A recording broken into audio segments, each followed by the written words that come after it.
दोस्तों, कोई आदमी कितना भी क्रूर क्यों ना हो, उसके दिल में कहीं ना कहीं दया और प्रेम की भावना जरूर रहती है।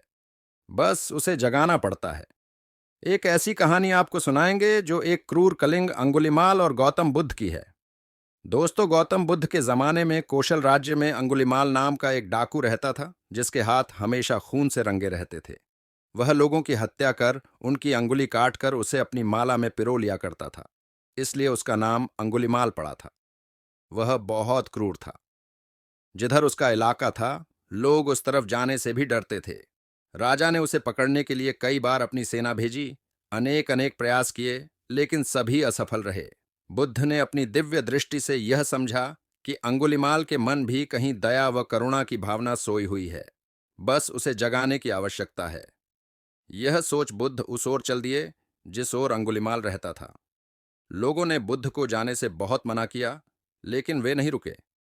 अंगुलिमाल बुद्ध को अपनी ओर आता देख अपनी तलवार लेकर दौड़ा, लेकिन बुद्ध अपनी स्वाभाविक गति से चलते रहे। उसने जोर से चिल्लाकर कहा, रुको श्रमण। बुद्ध रुक गए। जब अंगुलिमाल निकट आया तो उन्होंने कहा, मैं तो रुक गया, लेकिन तू कब रुकेगा? तू भी पाप कर्म करने से रुक। मैं इसलिए यहां आया हूं कि तू भी सत्य पथ का अनुगामी बन जाए। तेरे अंदर पुण्य मरा नहीं है। यदि तू इसे अवसर देगा तो यह तेरी काया पलट देगा। बुद्ध की यह बात ओजपूर्ण थी। सुनकर अंगुलीमाल के रोंगटे खड़े हो गए। उस पर बुद्ध के वचनों का बहुत ही अच्छा प्रभाव पड़ा। वह शीतल था, भय, घृणा और प्रतिशोध की भावना से मुक्त था।